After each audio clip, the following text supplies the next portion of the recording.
La frappe de l'anglais. Oh, le but. Rissi, le canonnier. Rissi, le buteur.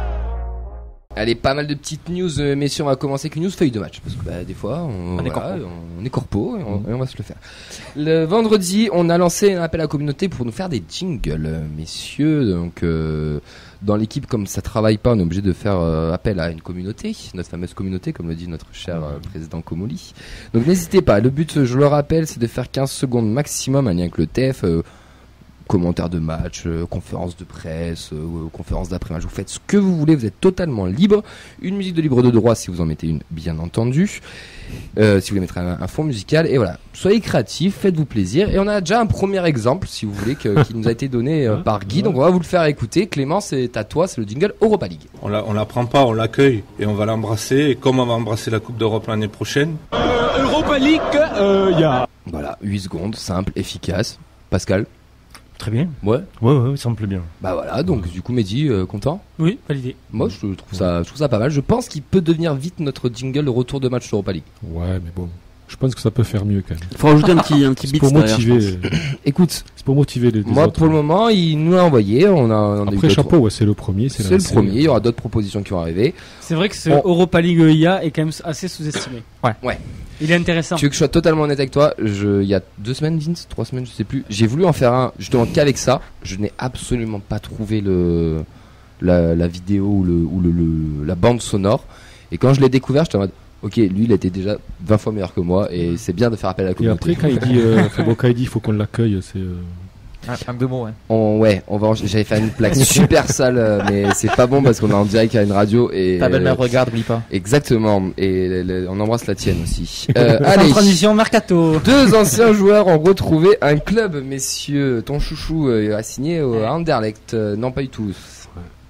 C'est pas ton chouchou. Non, Charlotte. Ça va. Charlotte. Oui, et ben. Content. Très bel endroit pour aller finir sa carrière, Charlotte, Caroline du Nord, un des seuls endroits où je pense que je pourrais vivre aux États-Unis. C'est tranquille. Tu dis ça parce qu'il a signé là-bas ou parce que tu le penses vraiment? Ah, parce que je le pense vraiment. Ok. Donc voilà. Donc ça m'étonne pas. Oui. Après Toulouse, qu'il aille là-bas tranquille avec sa famille et tout. C'est violet, non, aussi les couleurs, non? Et c'est bien possible. Ouais. Je connais pas les équipes de MLS, toutes les couleurs, mais oui, c'est possible. Je sais pas. Bibiche qui rebondit à Charlotte. Mais ça lui va très bien la MLS. Pascal, t'en penses quoi? Je me dis que j'aurais aimé qu'il continue à la maison, mais chouette qu'il ait trouvé un défi et ça me plaît bien comme idée. Peut-être je regarderai un peu les résultats de MLS du coup. Ouais, puis 31 ans aussi, peut-être plus sur une fin de carrière qu'un début. La MLS qui est en pleine promotion aussi. La route 66. Ouais, tout ça. Ouais. C'est plutôt mauve que violet, mais il y a du violet, quoi. Bon, on est sur une bonne base. Tiré par les cheveux, c'est violet. Maxime Dupé, en parlant de violet, lui signe Anderlecht. Aussi dans une équipe qui joue en. Ouais. Mauve. Exactement. Chez donc Maxime qui rejoint la Jupiler League, c'est ça? Ouais. Okay. Bon, un club historique là quand même. Anderlecht, toi. Qui est plutôt un peu toujours des clubs, mais ouais, qui a connu des années un peu bizarres les dernières années où ils sont partis avec t'as l'impression que c'était une équipe de U19 certaines années avec 1 ou 2 mecs d'expérience. Là, c'est un peu ça. Enfin, c'est un peu bizarre. Et puis ils étaient largement devant il y a 7, 8, 10 ans là. Et là, ils se sont fait rattraper par certains clubs et ils se sont fait passer devant. Et ils sont plus 3/4e du championnat que 1-2 quoi. En fait, c'est un peu le club belge là, qui marchait avec le Standard de Liège. C'est ça. Et les deux sont moins bien. Ouais, les deux sont bien. Et là, maintenant, ils ont laissé le pouvoir, on va dire, la Gantoise, Genk. Antwerp. Il n'y a pas si longtemps que ça. C'est la Ligue des Champions. Je me rappelle des matchs contre Lille. C'est pas si Ligue des Champions, mais bon, c'était sur le déclin, quoi. Ça prenait des roustes à tous les matchs. C'est un beau défi. Moi, je te parle de l'époque, là, des années 80, où c'était finale de Coupe d'Europe. Ils étaient champions chaque année. Même les années 2010, ils gagnaient tout le temps, largement, le championnat. Là, c'est plus le cas. Et ben, on va suivre ça de près. En tout cas, on lui souhaite un très très bon courage, enfin, un bon parcours, j'ai envie de dire, à Maxime, qui mérite un nouveau challenge. Encore un nouveau maillot, messieurs. Le maillot warm-up. Pour être totalement honnête, quand j'ai vu ça, j'ai dit wow, ça veut dire quoi warm-up? Qu'est-ce que c'est que cette Formule 1 encore? Et au final, c'est le pré-game. On est sur je sais pas, warm-up, c'est entraînement, non? C'est entre moi je prends comme ça, ouais. Bon, on a encore de maillots. Le warm-up, pas échauffement, c'est entraînement. Le warm-up en F1, je crois que c'est le samedi, c'est le premier tour d'entraînement. Je crois que c'est un truc comme ça. En fait, ils vont avoir un maillot d'entraînement par jour d'entraînement. Non, mais c'est un truc comme ça, warm-up, je crois que ça veut dire ça. Est-ce que ça remplace l'espèce de truc de toutes les couleurs jaune dégueulasse? Moi, je pense qui était fabriqué par des enfants et dessiné par des enfants. Ouais. Nos enfants du talent. Un maillot d'enfant. Mais non, pour moi, c'est vraiment entraînement. Bah, c'est le. Non. Ah non, le pré-game. Ah putain. Mais c'est ça, c'est chauffe, tu vois, ce truc. Moi, je pense qu'il remplace le jaune comme. Moi, je pense. Je suis assez d'accord. Mais écoute, on verra bien. Non, parce que le entraînement. Avec leur terme, on ne sait même pas. L'entraînement, il est gris un peu. On en a parlé il y a 2 semaines. Le machin avec la Garonne. Ça, c'est entraînement, ça. Le machin avec la Garonne, je pense que Pascal a raison, c'est celui juste avant l'entraînement des matchs, quoi. Le warm-up, c'est échauffement. Ah, bah alors, c'est ça? Alors, c'est quoi une phase avec pré-game? Bon bref, maillot avec la Garonne, putain, avec 6 maillots, on va voir. Avec les pitchouns qui sont mis en avant. Bon, ben, très bien. Ouais, merci, au revoir. Pascal, ça t'inspire quoi ce énième maillot qui sort moi, j'attends juste un maillot violet à domicile, tu vois, qui fasse des trucs de toutes les couleurs s'ils veulent vendre des t-shirts, tu vois, moi. Après, mais il est pas trop mal. Le retour des bandes qui serait potentiellement dans les tuyaux, apparemment, le bande blanche et violette, ça te parle toi ou... Alors moi j'ai pas trop capté si c'était les blanches et violets à l'extérieur ou à domicile. Si on partiait sur le domicile blanche et violet, et l'autre extérieur si j'ai pas de bêtises. Une nuance de violet à l'extérieur. Ouais, c'est ça. Ah ouais, bon. C'est pas officiel encore, mais la tendance se tend là. C'est un violet clair quand même. Oui, mais c'est ça. Ouais, moi je fais. Ça te plaît ou moyen. Non, franchement, moi j'ai envie d'un maillot violet. Tu vois, quand on était dans le virage sud du Stade de France, ce qui claquait, c'est qu'on avait tous un t-shirt violet, quoi. Et je trouve ça un peu dommage qu'on. Moi j'ai regardé l'autre fois, là j'ai regardé un petit peu depuis 82. Les tenues domicile qu'a eu le TEF et on est sur plus de la moitié avec du violet. Alors on a eu 8 années je crois avec des rayures. Des rayures, ouais. Dont une année où la dernière c'était des rayures blanches très fines. Des liserés, ouais. Oui, voilà, ouais. Et du coup je me dis ça vaudrait le coup d'ancrer la couleur qui nous caractérise et d'arrêter de jouer en faisant des maillots domicile un peu différents à chaque fois, quoi. Bon. Voilà. Après, il y en a qui te diront, on l'a eu il y a 15 jours, 3 semaines, qui diront toutes les plus belles années du TFC, c'est l'année où c'était le maillot blanc à domicile. C'est qui nous avait dit ça, ouais. C'était notre invité il y a 15 jours, ouais. C'est ça. Guillaume. Moi, je suis pas superstitieux, ça porte malheur. Oui, pardon, t'es réaction, excuse-moi, Vincent. Non, c'est la mienne. J'ai le droit d'avoir une réaction? Non. Ouais. Du coup, on enchaîne. Non, c'est la symbolique que j'aime bien. Enfin, surtout le travail de com qui a été fait. Ils ont pris quand même Aurélien Sanchez, le trailer toulousain. Ils aiment bien à chaque fois s'associer de la culture locale, des sportifs locaux, de mettre en avant. Tu parles de quel maillot là? Le warm-up? Ah, le warm-up. Oui, parce que là-bas, c'était le débat, c'est le warm-up. Donc, c'est celui qui a la Garonne, là. Oui. Et du coup, oui, c'est ça. La symbolique du truc, c'est que il fait de l'ultra trail. Donc, du coup, il en fait courir dans les montagnes de Val d'Aran où naît la Garonne. Et ensuite, le maillot. Ouais. Donc, la symbolique est sympa. Enfin, le Val d'Aran qui est en Espagne, quand même. Oui. Tu comptes faire chier toute l'émission précis, quoi. Ouais, après c'est toujours un peu pareil. Est-ce qu'une fois qu'il sera porté, on va comprendre, on va voir que c'est un fleuve. Enfin, je sais pas. Non, je pense pas. Après c'est de la com. C'est purement. Le blanc, c'est salissant en plus, donc c'est chiant. Mais là, ça plaît des nouvelles générations. Non, mais moi je me dis c'est qu'à force, c'est les mecs qui vont épuiser toutes les ficelles, quoi. Non. C'est du business. Ça fait. Ouais, ils sont payés pour ça, mec. Ouais, mais oui, je me doute, qu'ils sont. Clément d'un avis extérieur, on va pas parler du maillot de Lyon, mais écoute, pour une fois qu'on a un maillot pas trop dégueu à Lyon. Non, mais moi ce maillot. Mehdi a levé les yeux. Non, l'extérieur. Réfléchir. Non, les deux même. L'extérieur est très sympa de Lyon. Un peu vintage, ouais, sympathique. Revenons à nos moutons. Moi ce maillot, je l'avais pas vu avant là il y a 30 secondes et je le trouve horriblement moche. Donc voilà, vous prenez ça comme vous voulez. Mais tu as ton avis, tu as le droit. On est d'accord, le warm-up. Oui, le warm-up. Warm-up qui veut dire, Fred, si t'as suivi. Échauffement. Absolument. Putain, ils sont là. Nos émissions du talent. Après, peut-être que Kraft, là, sur le truc à rayures, c'est un fin de. Parce que, a priori, Kraft arrête, quoi. On devrait changer d'équipementier, oui. Donc peut-être qu'ils ont pas forcé. Ils avaient les stagiaires, ça que tu veux dire? Ah non, ils avaient des stocks de trucs à grosses rayures, là, ils ont dit, allez. Oh non, Rudy Brandier, on offre les deux sur le Tour de France. Allez, encore une nouvelle qui va nous plaire, ça. Les As de la Jungle 2, messieurs. Est-ce que vous allez le voir en avant-première au stadium, dans la tribune famille, 1500 places sont actées avec des places à 5 €. Les abonnés ont droit aux préventes. Et oui, le pass Forza Viola sert aussi à prendre des préventes pour les As de la Jungle 2. Bon, là, samedi, on est clairement à 20h. On est clairement, merci, oui, c'est vrai que l'info générale, c'est samedi à 20h. Bon, c'est bien pour les gosses. Oui, non, c'est bien pour les gosses. Ouais, il joue la carte.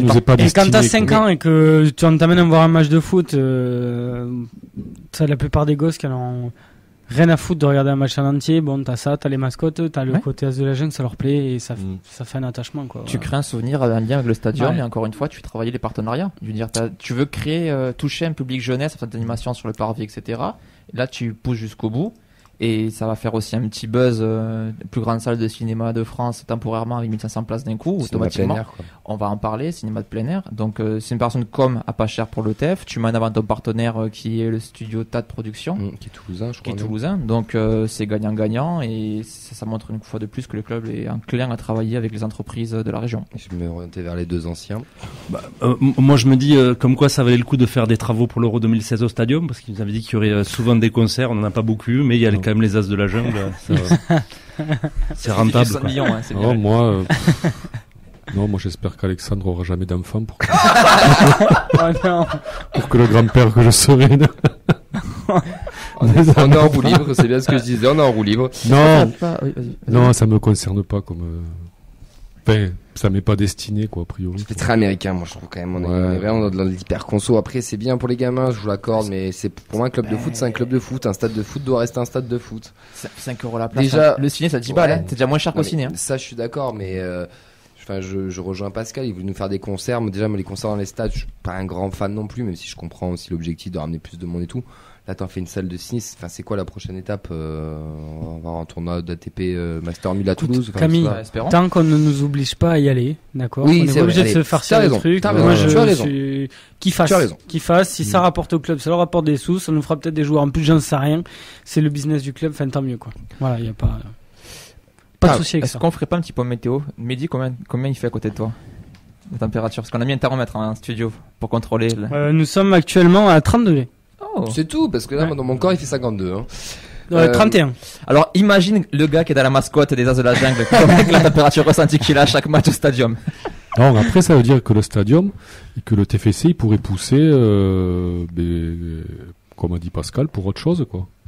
C'est la métropole aussi qui est dans le dossier. Organiser quelque chose, tu vois, il aurait pu y avoir une séance sur... Peut-être le film documentaire sur la Coupe de France. Ouais. Non, mais ouais, des machins comme ça. Bon, à suivre. On va après de séries là qui nous montrent l'épopée. L'an dernier, il y avait toute une série. Ils l'ont fait sur le centre. Ils l'ont fait sur le centre de formation avec les pitchouns, ouais. Après, on n'est pas à l'abri d'avoir un truc Coupe de France qui nous pondent dans le nez d'ici 3 semaines. Hein. Qui nous pondent dans le nez. Ouais, c'était pas du tout français, mais bon. Vous voyez où je veux en venir. Non, après, voilà, ça reste du partenariat, ils font ça. Bon. Oui, très bien. Voilà. Allez. On enchaîne parce qu'on est déjà à la bourre. Côté Ligue 1. Pour gagner des matchs. Non. C'était celui-là, en tout cas. Calme-toi, technique. Et il a trouvé le jingle. Sur le bon jingle. Le petit misclick qui va bien. Côté Ligue 1, on connaît l'horaire de la première journée. Ce sera Nantes TFC qui aura lieu le dimanche 13 août à 15h sur Prime Video en même temps que Montpellier. Le Rap, Clermont, Monaco. Nous, on vous donne rendez-vous. Danus sera notre premier match qu'on commentera là-bas avec une animation bar. D'ailleurs, Pascal avait pu faire le speaker du bar. Tu as fait le quiz aussi, non? Si je j'avais gagné 5-1. Eh ben, si ça vous dit quelque chose, facile. C'est large. Voilà, donc tranquille. Donc vous pouvez faire des petits quiz. Il y aura le concours de pronos. Enfin, on vous remettra tout ça sur les réseaux sociaux. On vous tiendra au courant. Les Indians aussi organisent d'ores et déjà le déplacement aussi à Nantes pour les plus vaillants. On vous donnera toutes les infos sur le live si possible. Je peux te les envoyer si tu veux les transmettre. Bien sûr, on les a déjà. Parfait. Ouais. On les a déjà, sauf que je les ai pas sous le nez, donc je vais aller les chercher. Tu vois, je crois que 70 € membres. Ben, meuble. T'as 30 secondes pour me dire. Et je sais pas, alors au hasard, je pense que c'est 80. Non, je crois qu'ils ont dit c'est accessible qu'aux membres.